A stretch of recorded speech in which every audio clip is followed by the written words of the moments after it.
matchup today. But before we get into all that action, I've got to introduce the legend to my digital right. Edu, how are we feeling today, my friend?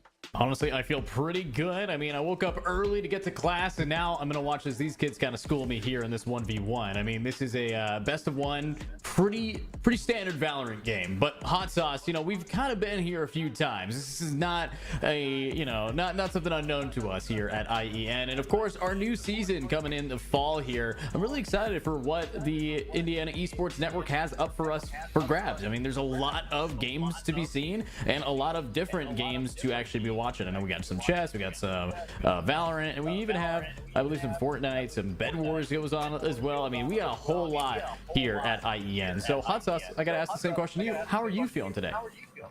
Feeling great. Excited to be back in the booth with you. It's always fun to get to showcase some of the wonderful young talent that we've got here in Indiana. And we're going to be heading to a map that I'm sure everybody is incredibly familiar with if you know Valorant at all. Off to Ascent, Hobart, Brebeuf, Jesuit taking on each other in this head-to-head today. And as you mentioned, just a best of one. So every round's going to be very important in this one. Oh, absolutely. And of course, Ascent, arguably probably the best map for best of ones. In my opinion, it's the map where you either make or break based off of your fundamental skills around Valorant. This is the default map for a good reason.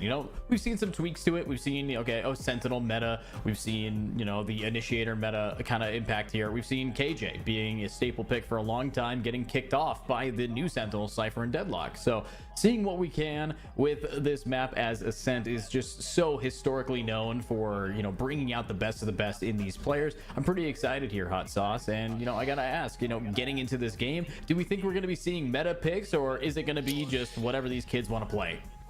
Yeah, honestly, I think that's one thing I really like about some of the Scholastic stuff is we don't always see that meta action. It's kind of some of those comfortability picks. So I think that's something I certainly look forward to. But as we do get ready for this first game, I do want to give a quick shout out to one of our sponsors here today, and Zotac Gaming, and a big thanks to them for powering today's stream.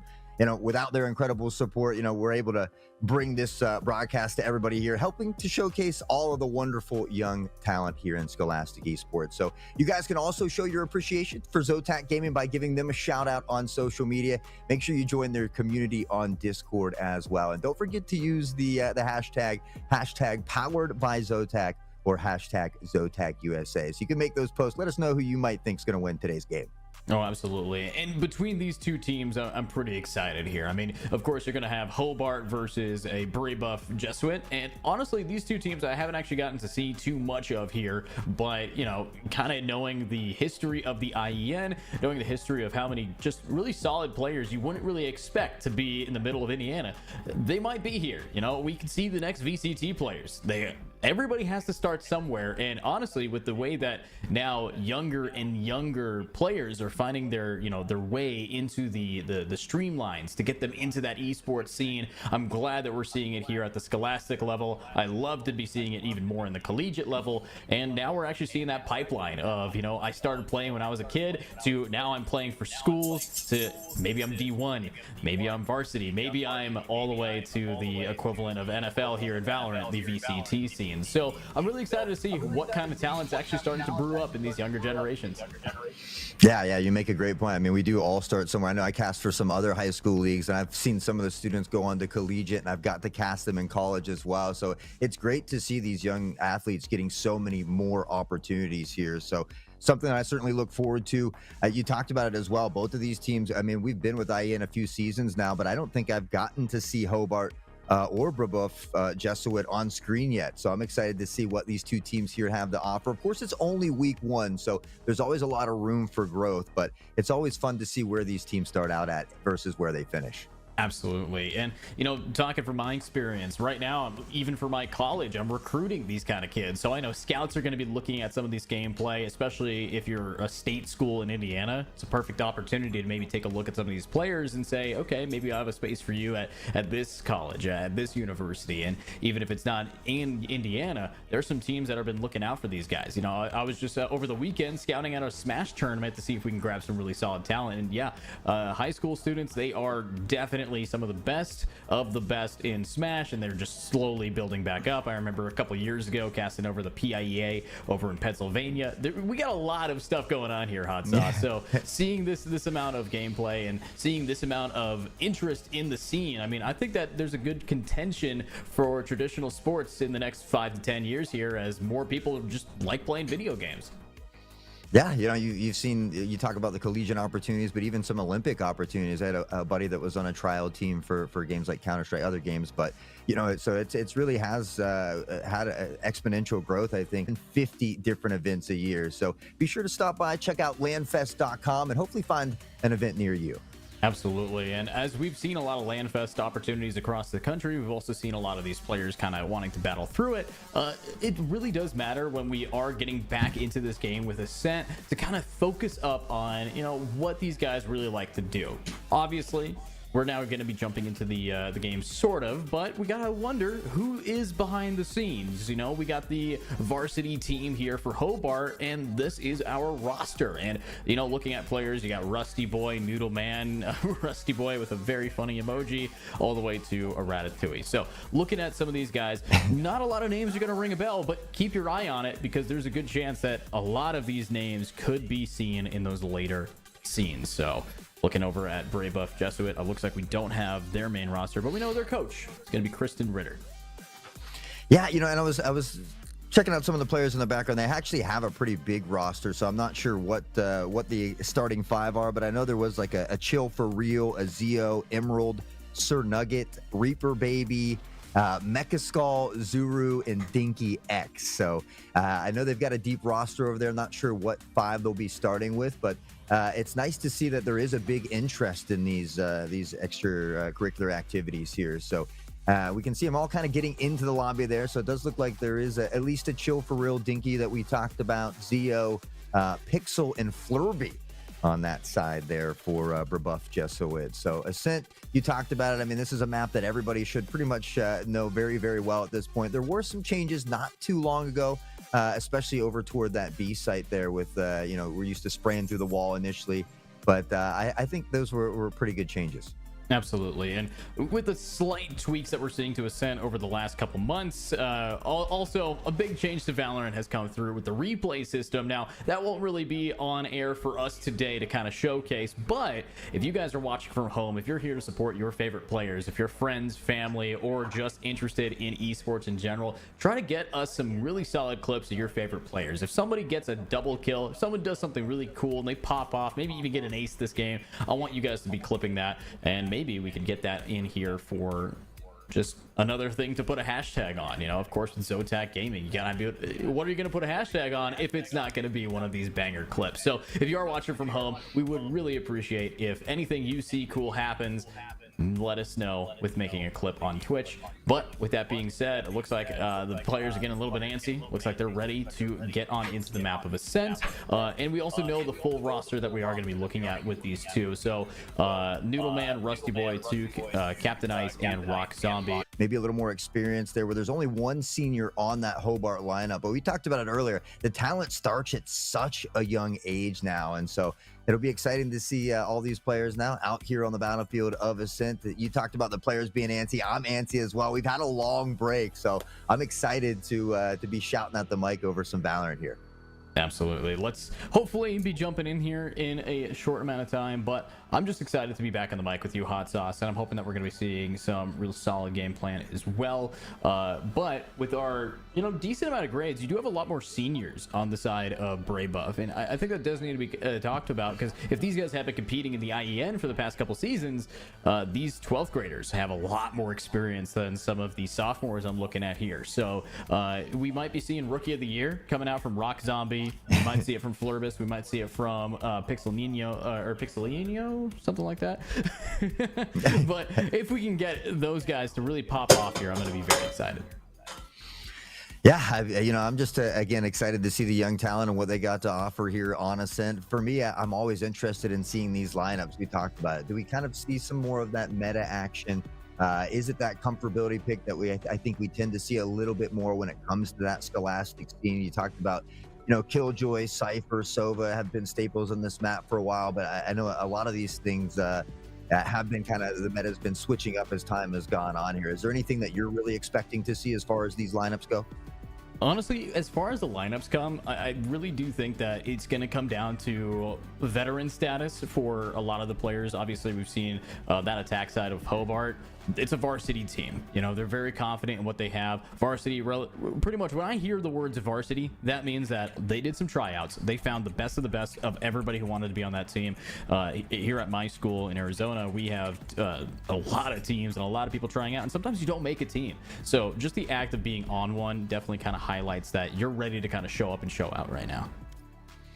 Yeah, you know, you talked about the age difference. I think that there's not a single freshman here on either team as well, which is a little bit interesting. But you said it is the varsity team, so with enough interest, you know, maybe they have a JV squad as well. But it's, you know, it's nice to, again, see so many different people interested. We talk about the deep roster of Brew Buff. They have several members, I think, lined up on their squad as well. So for me, I'm hoping to see some Killjoy action out there just because I'm a little biased. I enjoy playing Killjoy. Raze is another fun one that I enjoy watching. I feel like we don't often see a ton of her on Ascent, at least not recently in what I've been casting, but just a couple that I think I'll be looking out for. Alrighty, and honestly, I really do want to be looking out for the greatest of the greats. I got to be seeing the best of the best, but of course, our expectations when it comes to Scholastic, it's about having fun at the end of the day. It's about making sure that these players are going to be able to just get in this game, play beautifully, and absolutely show up, show out, and have fun. At the end of the day, if they don't have fun, we haven't done our jobs right. Yeah, that's the minimum requirement, right? Just to go out, have a good time, you know, and it's nice that they get this competitive experience, but that is, you know, you see that good sportsmanship that we often see at the end of the game, the GGs, the well-playeds, and again, just having a good time. So as we get ready now for this agent select screen, we do see a couple Jets on both sides. A Phoenix looks pretty interesting as well. Clove, Sova, Gecko, Omen. I mean, a little bit of everything out here. Yeah, a little bit of everything coming in, and honestly, I'm not too shocked to see some of these picks. This looks very much by the books for Ascent. Obviously, some people prefer KO, Sova. Gecko is a little bit of a questionable one on Ascent, but it's really an easy pick here. You push into B, you're going to be able to get a very fast bomb plant down. It's pretty clean. Overall, though, I'm also looking at that Phoenix pick from Zeo. Zeo, I'm really excited to see what kind of pop-offs they're going to be able to do.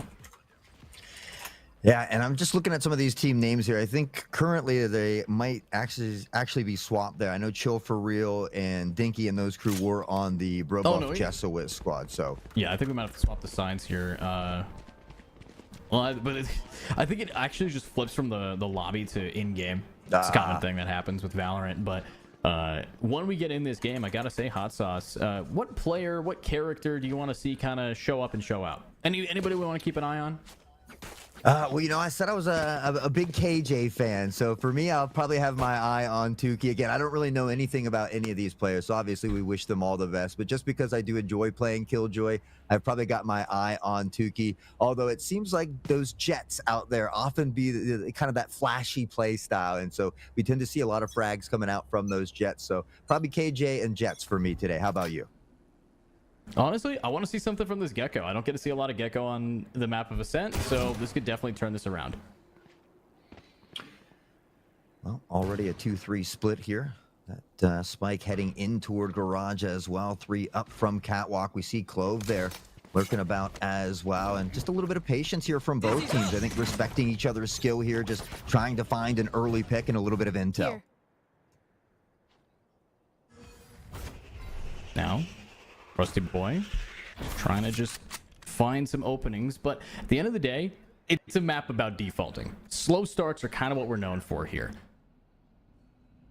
But also I'm looking at the first picks, maybe starting to get a little bit aggressive over towards tree, but right now it's a lot of dry swing. There's not a lot of util to get them through this, and no flash is necessary. They managed to take out 2, and all of the defense kind of walks into that. Yeah, Rusty, Tukey combined for 2. Couple nice picks here, trying to get on the site. Flurbies, though, from Glass or Garden here, able to pick up that one with the Sheriff. Captain Ice goes down. Rock Zombie will find one with the Classic as well, and Brobuff has a 2-player advantage here to work with. 2v4. Hot Sauce. We do have Spike down, but that Sheriff can do a whole lot of damage here. in the hands. But swinging on out, just executed. Rusty Boy very clean with the aim. You know, not too panicked with the sprays. We'll try to back it up, but it's actually Rusty to clean it up with the wall bang. A decent first round from the attackers, but that defense side, I feel like they had so much utility they could have been working with, but we just didn't get to see a lot of it. Yeah, Rusty had a nasty little triple there. We'll pick up the Sheriff as well. We saw Flurby with a nice Sheriff shot, but you're right. I mean, trying to peek blindly through those smokes above without a flash or something to help you entry there is just a really tough push to make. And so we saw Rusty able to capitalize on that. With that, Rebuff will be able to buy into this round. So we see a couple Spectres, a Bulldog, a Guardian here. Meanwhile, on the other side of things, you're basically at that full eco. So you're hoping for at least 2 picks. Anything extra is nice, but it is going to be a tough round here for Hobart. Ooh, going for the jump peak. They actually do get a decent amount of information. We have smokes being dropped by the Clove, but look at how aggressive this Jet's positioning is. Very easy to punish, but as long as you just don't get pushed out too much, it's actually the Molly that burns out, and Noodleman 089 is going to be the first blood of the second round, and that's actually a great start for defense. Early picks yet again, and I mean with the classics as well, if they're able to maybe gather up one of these weapons here, unfortunately it is lost deep. Rock Zombie on this Bulldog, able to find Flurby back to a 4v4. They've got the weapons to their advantage. There's nobody on the B side, but Tukey doesn't care. A nasty 2K, and with that, they'll look to rotate. Looking to rotate and looking to maybe find another opportunity from these guys. I am looking at Rock Zombie. Does have a heal available and not opting to use it on any of his teammates yet. Might be waiting for another opportunity, but I feel like Captain Ice at 21 HP might be a good time to try to heal him up. But 30 seconds at the end of the day, defense actually not going in until they have together, but we gotta check those corners. Luckily, it's the Guardian in the hands of this Phoenix, able to pop one, but it's a 1v3, and he swaps it out. You said it earlier, you gotta check the corners, and with that, Rusty lurking here by Pizza, we'll find it. Upgrades to the Guardian as well. 2 quick rounds for Buff, but as we talked about, it was just an eco round for Hobart, so kind of to be expected. Here comes the important round now for Hobart, as they have the money to find a full buy. It looks like we're going to be rocking those Vandals for the time being here with a Spectre on Dinky. So this is going to be an important round for Hobart, one that they need to try to win here. A very important round. Honestly, though, the buys coming out from the attack side look a little bit staggered right now. You have some people going in, some people going out, and it looks like they are going to be buying for next against a full rifle team. So that could bite them in the back, but they're already up 2, so they can afford that loss. Yeah, try to bonus out the best of their ability. Pixel, excuse me, here. Looking that Phantom toward mid. Tukey with that Sheriff has spotted him, so a little bit of intel will come out here as well. And we see maybe Tukey trying to draw some attention toward that A site, whereas the Spike and the rest of the crew appear to be heading toward B. Now it's just trying to use all of your util to get a little bit of info, but that shock dart, now nothing's left in Captain Ice's hands. He might try to go for the orb here. Spike in hand means maybe they can get some real space created, but I am looking at the rotation. We watched that mini map. You have everybody for the defense side trying to lean towards B, and at the same time, KJ here on the side of Jesuit is going to be opening up the A site with all this information gathered. If they get A for free, it's going to be a much different round. Well, they're going to begin to shift on one up top here toward the heaven side, but does back off, and timing is everything in a game like Valorant. It might just play out in favor of Rebuff here as well. They're going to shift through mid for just a bit. We see Gecko kind of hanging out toward mid, but the Sheriff shot from Noodle Man, and with that, that'll open up a lot of opportunities here. Okay, Pixel. This is the sophomore trying to really show themselves up, but right now just waiting for their team to rotate. A smart call from them, but with 12 seconds remaining, where is the bomb carrier? We got to get that planted. I think the Molly actually might have stopped them enough. Are you going to be able to stop the bomb plant? If you do, the round is yours, but no, it will be planted. It will be able to allow one player to get a Sheriff pick down, but will they retake efficiently? It's tough. Players stacked against him. Zio's going to find the first, though, to bring it back to a 4v3. It becomes more feasible with a pick from Pixel, but Tukey off the Sheriff. Zio able to answer back. We see the plaid stripes and the kill feed. The running back comes out as well. Captain Zio. Trades come in now in a 1v1. The classic no. Sent back to heaven for the run it back, and just a little time left on the clock. Good flash, though. Unfortunately, there's nothing you can do against that, but Gotta find the bomb. Gotta find the spike. And you get on it. You get the defuse. And that is going to be the first round won here for Hobart Varsity. Just enough. And honestly, not too shabby from them. However, lots of damage dealt. Attack very happy with that outcome. You got the spike down. You got 4 players without rifles. And now into this next round, you have a full advantage and even a KJ ultimate to lock this down. Yeah, I mean, you had mentioned it at the previous or the start of that previous round, whereas it was kind of just a bonus round for Brebuff here, and you know, kind of waiting to buy for next. So the fact that they got 4 picks and that plant is huge. We see it now kind of affecting the economy of Hobart as they're going to have a little bit of a scrappy buy here in round 4 themselves, and maybe something that Brebuff is able to take advantage of. Just gotta take it slow.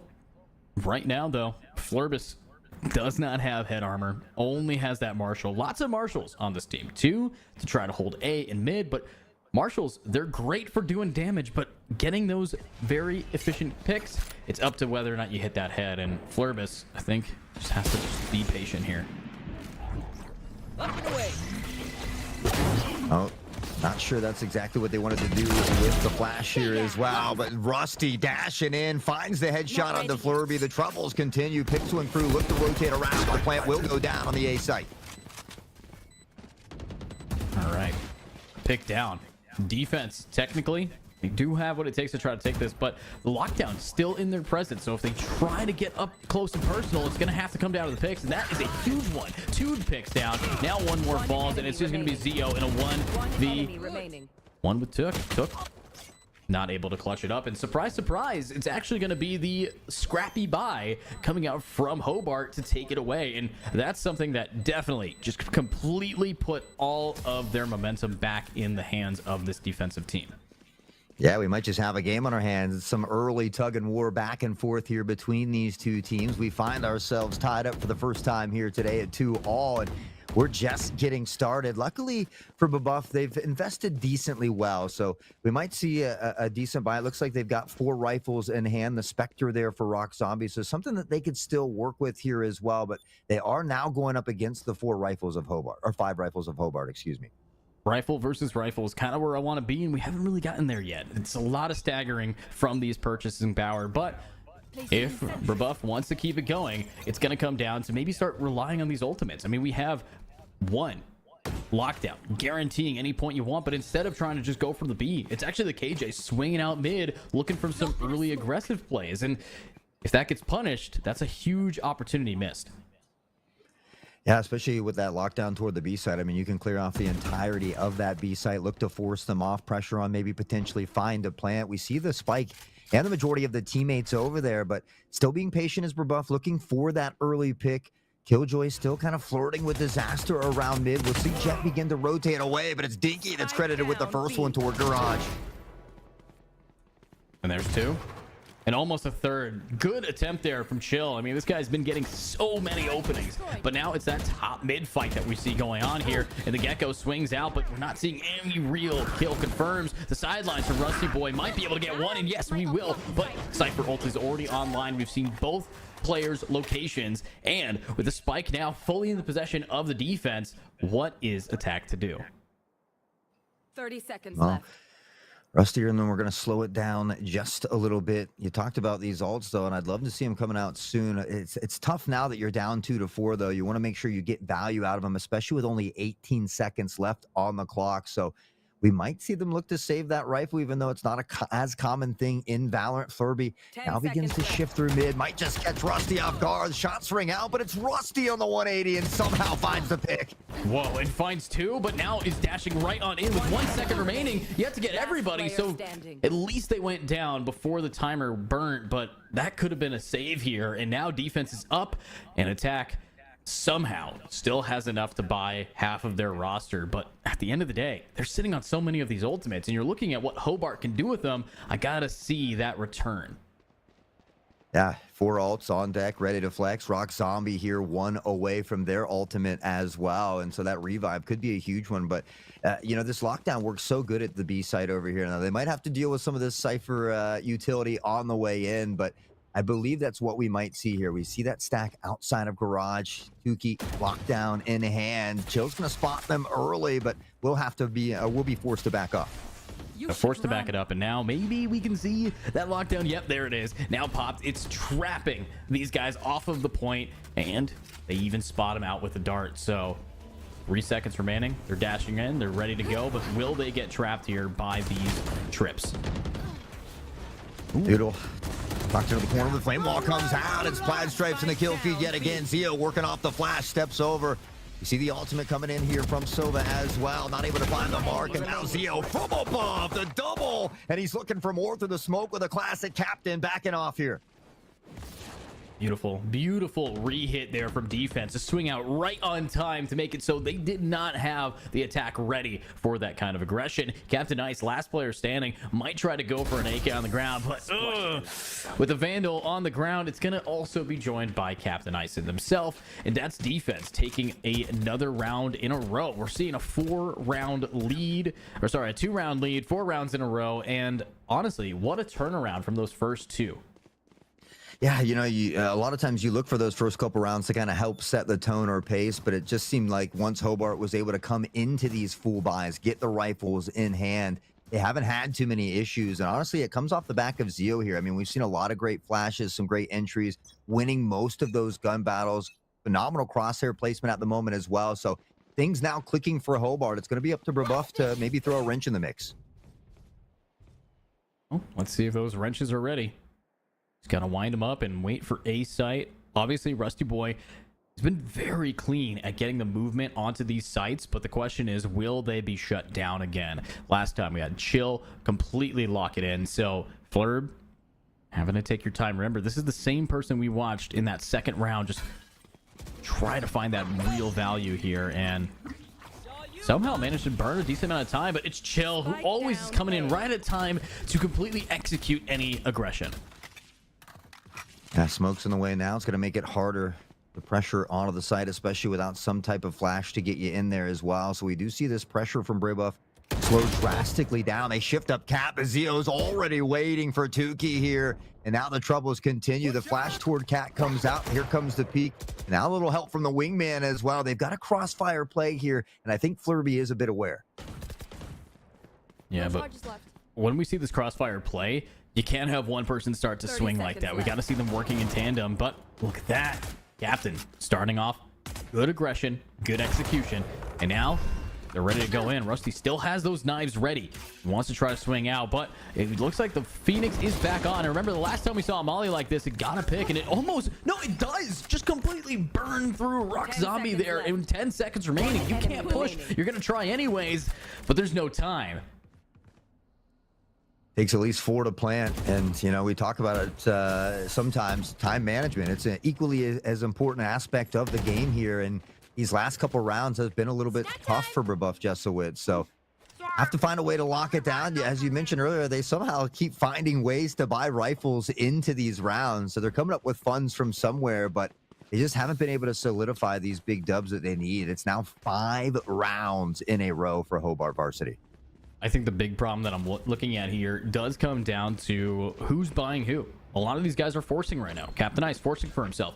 Rusty Boy can afford to buy that Spectre for him, but instead we're having a very, self-centered purchasing trend right now. And honestly, Hot Sauce, it might be keeping them down. Yes, Rusty Boy can keep buying. He did pop knives and picked up a gun from someone else. So that's where that money's coming from.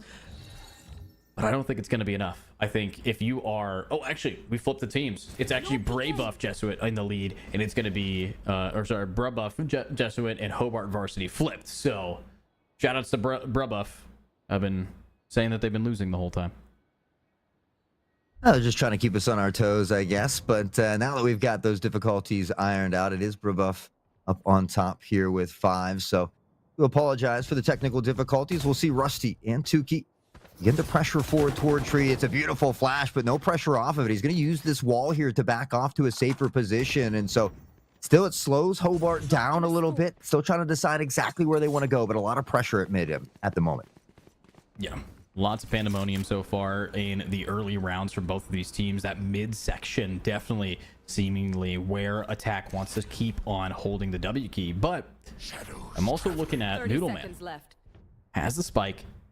Has the From the Shadows. Could just completely change their position here and maybe just find an opening area. right now, boat is empty. We could see some interesting location plays, but I think Zio has heard the people pushing up Cat. With 15 seconds again, we might not even have enough time if this Omen gets knocked down. Oh, Zio again, finding not one, but two before the run it back expires. Furby will pick up one on the Rusty. Chill for Real is there as well. Fakes the defusal, finds the second, and this team is firing on all cylinders. So clean, so smart of this Phoenix to be able to pop that, run it back, and actually show it up to us. So a flawless round coming out from defense. Attack, I think the big problem that we're looking at here, Hot Sauce, is that time management. They were forced to just go for the plant instead of even knowing what was on that site. Yeah, we still see a few ults here as well, and unfortunately, Sage's Rock Zombie has kind of been taken out early in a lot of these engagements, so hasn't been able to use that revive as well. But hopefully, they can get something going this round. I mean, I know we keep saying that, but they've got the weaponry to work with here, and unfortunately, if they don't find a few more rounds, I feel like on this attacking side, they might be looking, to call upon the 9-3 curse. All right. 9-3 curse, definitely a doable, but I'm thinking 6-6. This is where attack turns it around. I got Hobart Varsity. I'm watching you guys. I think they definitely have the chance to turn this back. But remember, Hobart, they're full of varsity level seniors. So let's see if they've learned that. And that's a good start. Finding someone putting a little bit too much pressure and out of the comfort zone, they get executed for that bad positioning. Pixel in toward market. Looking for a kill here to stay alive, and right now, Hobart just has to hang back a little while longer. Pixel is going to go down. No value from the Alpha. Chill for Real, finding Rusty. We'll make it back to a 4v4 as two linger here just outside of Pizza. Oh! What? Okay. All right. What a solid, just patience there. They didn't shoot it. They waited for it to go past. It was definitely a gamble. If it turned to the right, they would have both been stunned, but now they're both blind. But it doesn't even matter. They're still getting picks. Luckily, Dinky's the last one alive to get at least one pick down, but can Dinky keep it up and keep on this streak? 30 seconds 1v3 and Buff. They just need to keep going. Just need one more pick here. They're going to be able to get this plant down as well. They just got to play together, and they should be able to solidify this round win. And you might just be right. It could be that single spark to ignite the spectral fire here and maybe go on a 4-round run to find a tied half. But one kill, one round at a time is what they're going to, or how they're going to have to attack it. Walls up. Walls up. Doors closed. You're Dinky, you have to make a lot of noise, kind of telegraphing where you're going to be coming through, but instead you sit right center and pretty, and you get punished for it. And that's a triple kill coming out from the Silva. And I said it, this is where the 6-6 half might be possible. We're seeing a turnaround in the way these guys are playing. Looking beautiful so far, but it is only one round after this 6-round run, and so it's going to be important for them to be able to put those rounds on the board in bunches. They've still got these 3 ultimates to work with here as well, so I wouldn't mind seeing at least one, potentially 2 of these come out here in this next round, try to solidify it, build off the back of that momentum, and see if maybe you can turn this snowball into an avalanche.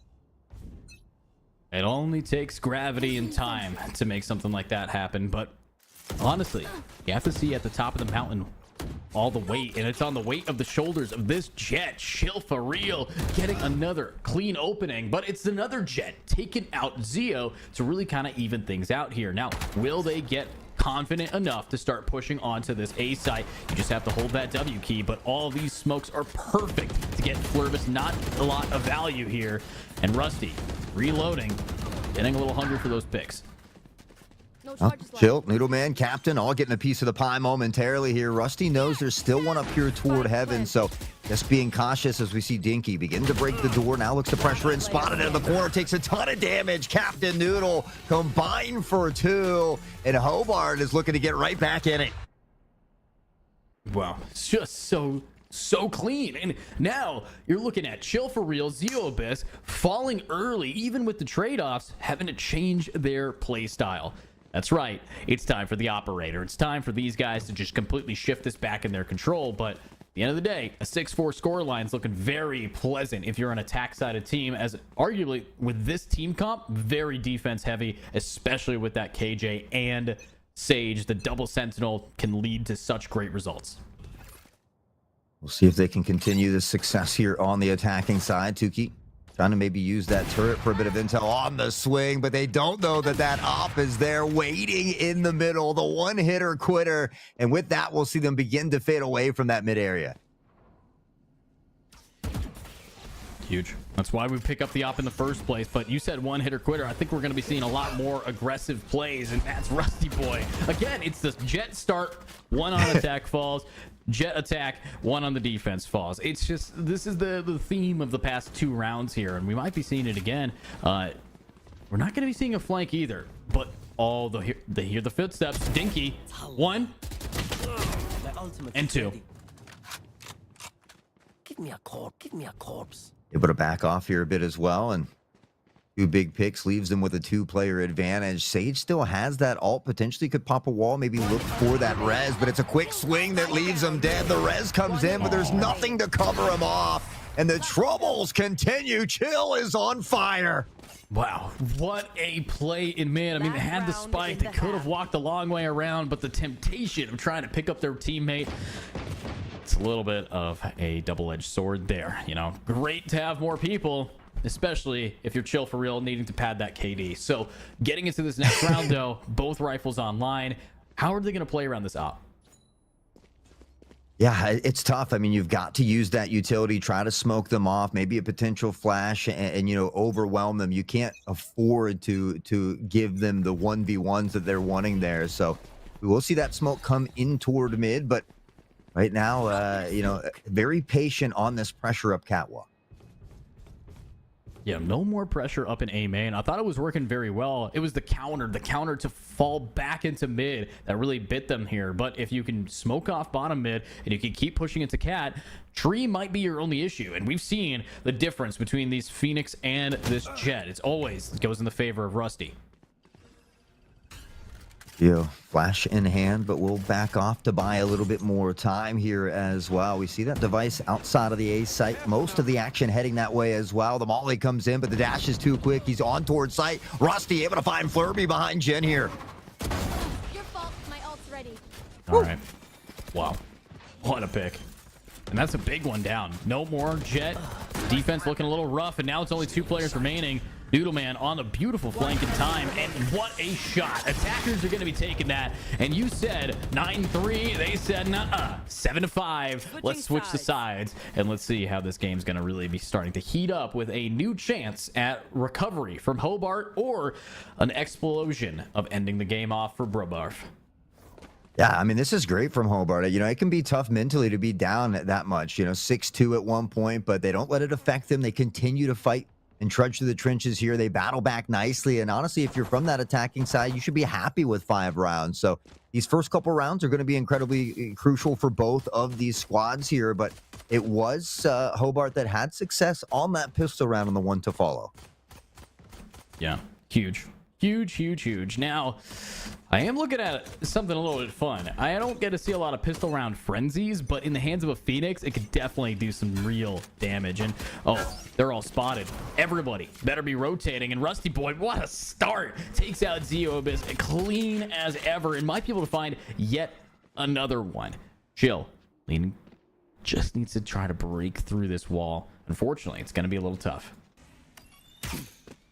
Yeah, that smoke slows everything down. Captain looking to apply a little more damage with these shock darts. It doesn't look like they quite find a home here. And with that, Rebuff looks like they still want to continue to push toward A. Flurby finds a nasty headshot on the Captain. There's been no rotation from Hobart yet, and they might just have numbers here, but Rusty, trigger discipline in the corner, finds a quadra.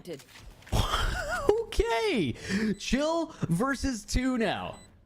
I see that Dog and Buddy definitely representing. I was shocked that we saw that Clove not being able to turn on the Executioner for their team, but Rock Zombie could do a really funny thing and just wall off directly underneath them. Oh, no way.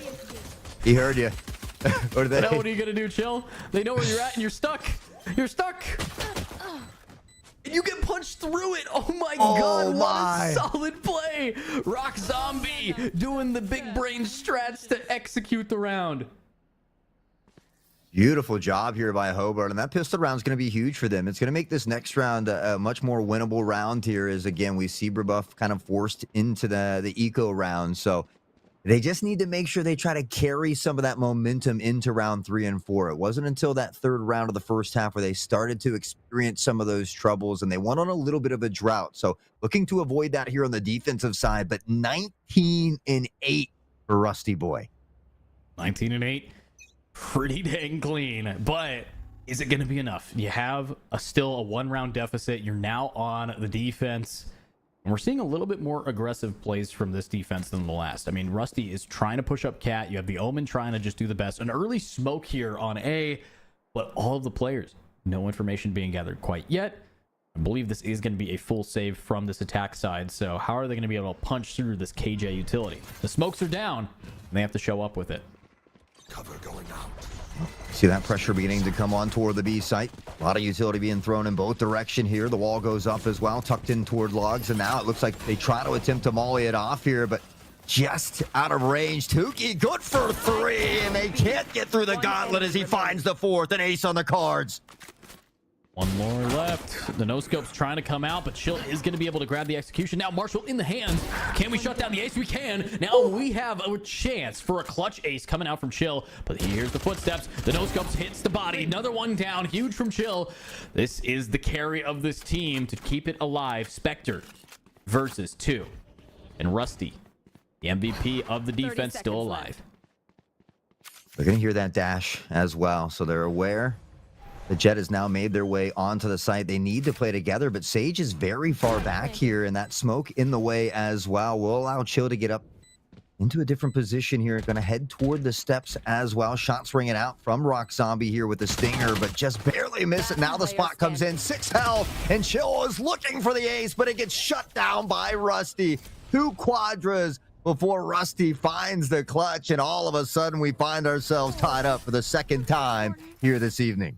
Second time in, 7-7. Defense looking pretty clean, and what a clutch here from Rusty to try to shut down Chill. It's a battle of the Jets right now. It looks like we're watching War Thunder gameplay. I mean, you got Chill for real, 20-10. You got Rusty Boy, 20-8, looking pretty clean. But with the tied game now, it might come down to who can build up the economy better. If Chill drops that Vandal for Pixel and pops those knives, their team's going to be set for economy for the rest of the game. But do they know the strategies of economy macro? Yeah, you know, it's not always as common down here at this level, but we're going to look to work off the back of Rusty here. And honestly, everybody's feeling their role nicely at this point in time. This is where it began to fall apart in the first half. So it's going to be important for Hobart to make sure that doesn't happen here in the second half.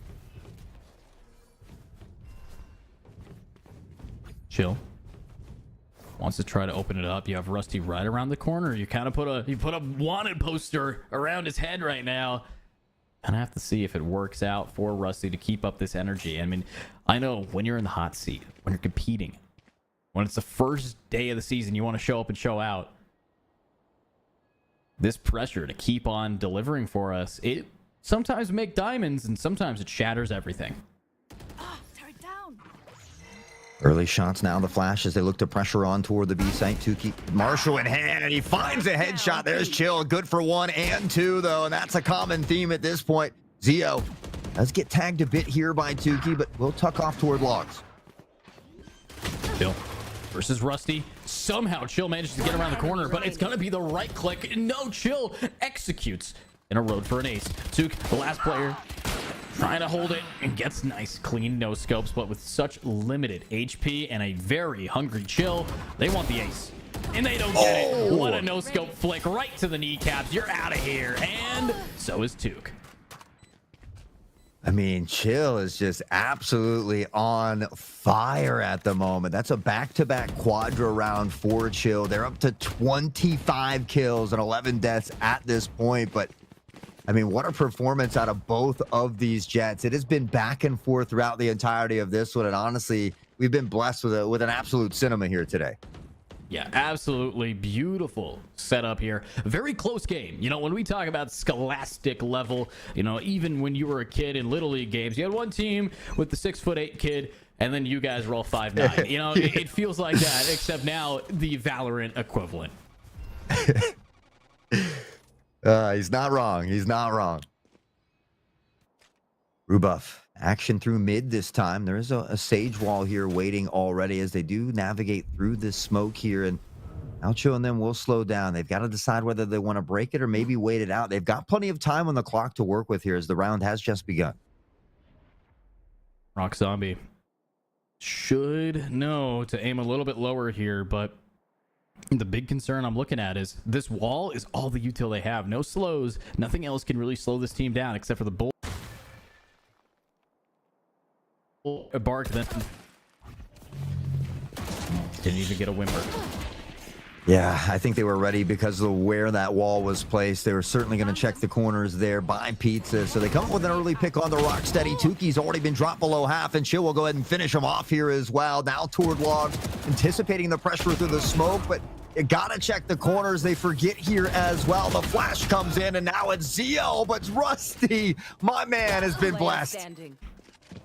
Wow, been blessed with some bullets as well from Dinky. One player left. Noodleman is gone. Executed from the sidelines. The CT is actually a T-spawn now, and that's Pixel taking a round and 2-round lead back in the hands of Rebuff. Similar showing from that first half. Again, it was that third round in the first half. We're seeing something similar. So for Hobart, they just got to nip it in the bud here sooner than later and make sure that Rebuff doesn't go on another 6-round run. Unfortunately, this round, though, could be a tough one for him as we see a very scrappy buy coming out. Maybe a stinger, maybe not. At least a sheriff in the hands of Noodleman. Here we are. Rusty, it's time to pop off here. Knives are going to be flying here. It ain't a Gordon Ramsay kitchen until a knife flies. So let's see what this guy can cook us up with. Something nice and neat. But Noodleman is also not have the best. He's able to knock it down. His blind's perfect. Actually, he's able to hit Flurbus's. But it goes past. It doesn't connect. And they might push trying to get that execution. Noodleman's already managed to grab Dinky, but it's gonna be Chill holding W and getting onto the point. And it's another one from Zio. The double duelist seems a bit too strong. And another Molly right on this team. Gives him enough time. The run it back is ready. And the flash is good as well. He finds at least one. Tuki able to find that trade at a minimum, but with that run it back, the extra life in hand, now a 4v2. The economy not that great for Hobart here as well. And so even though they've got this lockdown, potentially going to save it for the next round. And it looks like Brubuff may be going to 10 here. You want more? Here's more. I want more. Show me what you got. 2 players remaining and you're hunting for them. You're going to be able to spot out one. It's not going to connect all the way, but the information is gathered. 2. No, don't do it. Don't put that ult down. Instead, they're going to be put down 6 feet under. It's Captain Ice, point blank, and will be executed as well. That's double digits here, Hot Sauce. Up to 10 and looking for the win. 2 to get to match point. Hobart's got to find a way to slow him down, but it was an eco round. They've got plenty of money in the bank now, and we will see a full buy coming out for Hobart. So you feel like if there is ever a round that it needed to happen, it would be now here in round number 18. All right. It's time to shine. It's time for Rusty Boy to keep it up. Remember, this guy was 20-10, now 21-11. We've kind of seen him slow down a decent amount, but I guess we're not going to look at him anymore. Look at Chill for real. Still keeping up the energy at the top of the scoreboard. And now has knives as well. Not going to pop him this round. Instead, opting to just dash on in and do some damage. It's the bot, though, that gives them all the info they need. Well, some shots exchanged, but a very quick rotation coming away here for Rebuff as they now head back towards spawn, and Phoenix will follow from Tayo. As we see on that minimap, Hobart has shifted toward the B side. It looks like maybe Sova is all alone over there, and so an opportunity for them to capitalize. We see Jet begin to shift back toward the A side, but Rebuff still has an opportunity to use the numbers here. It's hard to use the numbers when Chill is cutting them down every single time he spots them. We do see Dinky trying to go for the plant. It does bait Rusty to push, and that's going to be perfect for Chill. While allowing these players to push on in. The spike now planted. It's Dinky's Cypher trying to push and get aggressive here. Noodleman still sitting on this ultimate. I don't think we've seen that from the shadows once yet for info, but instead, they don't need it. They just want to walk on that point. They want to walk and finish off all the low HP that we see. Yeah, speaking of low HP, there's Chill. 12 health and a dream, but he has been a monster throughout the entirety of this one, as both Jets have. But for Hobart, they're without Rusty at the moment. Time now slowly beginning to tick away. And Noodle Man maybe looks to drop a smoke here and trying to make something happen. But again, I'm not even sure if they're going to have enough time. And they don't even have enough bodies after that. Chill for 3. Flurby's Phoenix both will get a pick apiece. And now Brewbuff just 1 away from match point. 1 away. You're looking at 30 bomb coming on in here from Chill. You know, if this is Counter-Strike days, that was something that everyone was so ecstatic to see. And now in Valorant, where there's less rounds, it's even more impressive to see a 30 drop with only 18 rounds have been played. That is a pretty stacked KAST. And now it's time to really shine here. Tuke, defensive, ready to rock. The problem that I'm looking at is, what does attack have to get them these sites? You know, obviously you have a KJ, lockdown gets them B, but now they can only use it as a stall tool. Does look like the pressure is coming through Garage here as well. That smoke will go down, but they're going to follow that flash in from Gecko. The dash is good. They got to check left. Rusty able to find the first. He sneaks in behind them. The triple kill. One able to make it onto the site, but the spike will go down. Chill, 8 HP. Last player standing. And now there's not much left. CP's on out. And they almost find it, but are we going to be seeing Noodle getting aggressive? No, they give up their position by tapping that shot, and now they are trapped. No spike, no team, and a whole lot of time. If you play it patient, you might be able to get away with this. I thought maybe they were just hanging back because they wanted Rusty to get that ace. He's got a quadra, but Noodle is going to snatch that one away. And we've seen a lot of quadra kills out of both of these Jets here today. Hobart hanging on by a thread, but they're still in it. They've only got 1 round to give, but they find one here, and we talked about it. In that first half, it was a 6-round run. They stop it a little bit shorter here at 4. Now we need to see if they can go on a little run of their own. They have to. If they don't, if match points gets given over to Brewbuff, it could be something that completely derails the mental. I mean, it's really tough when you know, okay, I have to force buy, I have to use my util, I have to use my ultimates, I can't lose, I can't make a mistake. That pressure really does do a lot of numbers on these players. So, will the anxiety be getting to them, or will we see them start to turn around right here, right now? Time will tell. A lot of action here around that mid area. Zio just looking for any potential flank, but we see Hobart being patient on this A site. They're going to back up and give a little bit of space here toward the mid, though. Take your time. Lots of, almost all of the util from this Gecko is not going to be able to be picked up now. Just tossing everything in mid. We lost it. Could be a make or break here. Little mistakes like that can add up, and unfortunately, it's a trade-off. Luckily, it's Rusty for Chill. That is the highest level trade you could possibly do. Good value trade for either team. Back to a 4v4. I will say it feels like Brewbuff has done a little bit better job on the attacking side as far as rotations go, but they're maybe looking to just power forward toward the A side here, as I said, and Rock Zombie waiting in the corner. Clove's going to pop the ult, though, and they've got to find him. Flurby with some help. Captain Ice, Noodle, Zio, all finding picks here in this one. 1 enemy remaining. Nice, another one for Noodle, and in 2v1, you still have a little bit of flank developed, but Zio, he's got 15 seconds. If they start playing time, it's not going to be too much time to make it work, and that's one. But 10 seconds left. pushing, they heard the footstep. And they clutch it. Zio with 4 seconds remain, and they absolutely decimated. 12-8, and a clutch that will be heard for a while. Yeah, that's a tough one there because you have 2 left. 1 goes down. I mean, with only 8 seconds, realistically, Tukey probably could have just backed off, tried to play time, maybe force them to collect that spike and see if they could barely get it planted in that amount of time. But you know, it's always easier said when we're up here sitting in the booth when then, you know, the action's actually unfolding down there. So an unfortunate round for Hobart. It doesn't go their way. They find themselves now down by 4 with Brewbuff at match point. 4 additional opportunities to close this one out. Chill for real. Looking to start with another opener. Remember how much damage this guy's been taking at the start. Wants to try to change that. But I love the crossfire. You look at A, the Sova, the Sage, the S's. They are in this game for a reason. And the wall, though, will try to scare them off. So, are they ready for the rotate? Nobody's in mid. Bottom mid for defense. Completely empty. but they go for a re-hit. The first time we've actually seen a confident re-hit in a while. They've got a way through here.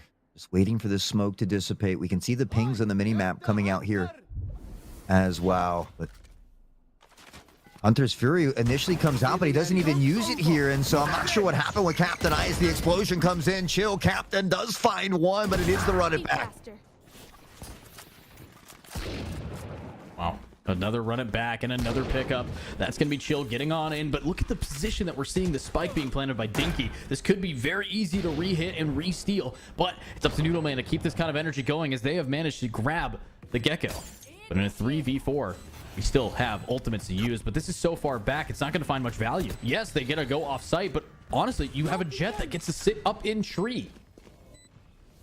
Yeah, doesn't cover even the main entry here as well. And so blind though to buy some time. Rusty's going to capitalize on it. Dinky, Chill fighting to a piece, and now Noodle all alone has the ult, but really isn't going to do him much here. Able to find a nice headshot on the Zio, but Chill for real was waiting, and he ends it with another quadra. How many kills did Chill end up with here? I would assume about 35 with the wonderful game plan that we get a witness from them, but yeah, 35. 35, you nailed it. Looking at that, very efficient gameplay from both of these teams. Gotta shout out Rusty Boy. 103 econ score, 7 first bloods, was the first blood leader every single time. It was always Rusty that started it. Chill, however, was the guy who finished it. So I can't be mad at that gameplay. That was a very close matchup, and honestly, for our start of a season, that's got to be a good look. Yeah, that's one of the better matches we've had for sure. And honestly, everybody played well. We had 6 different players in double-digit kills. Everybody was putting in work, and so I'm just glad that they put on a nice competitive match here for us. So if you're Hobart, definitely hold your heads high. You had a great start. You were able to fight back throughout this one, but we give Brewbuff the big GGs on the day.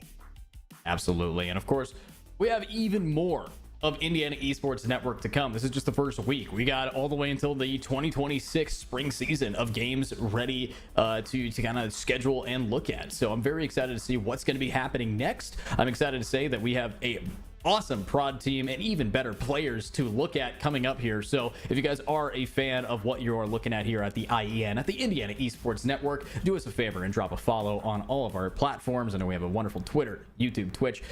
Make sure that you do put in the work to show up and show out for the favorite players that you guys call your friends, your family, and remember, it's always fun to play. So, Hot Sauce, how are we feeling after that wonderful best of 1? Hey, feeling great. Honestly, it was a great start to the season here. Like I said, they put on a great match for us here on Ascent. We had a little bit of back and forth, some tug of war. We saw it tied up a couple times as well. So, always an honor to be in the booth with you here as well. A quick shout out to one of our other sponsors in League OS Portal, though. So, if you're interested in playing some esports in college, just head on over to portal.leagueos.gg. IEN students can also go in there to sign and manage their own profiles. There's various different scholarships out there for players, shoutcasters like us here in the booth, social media managers, and much, much more. So, LOS Portal is free for students. Don't miss your chance to get discovered. Visit portal.leagueos.gg today and make sure to take your game to the next level. Absolutely. And honestly, Hot Sauce, with League OS as our sponsor, I will say, if you guys are collegiate or not, or about to be collegiate, League OS is where NECC lives. It's where NACE lives. It's where a lot of the big tournaments are happening. So make sure, if you don't have it set up yet, please set it up, because if you do have one, you will be using that same profile later in life. So with that being said, remember that we do have Fortnite coming up here on Wednesday here at the IEN. I won't be there, but I'm sure you'll see some great casters, great gameplay, and a great day. So have a great day. Thanks for watching.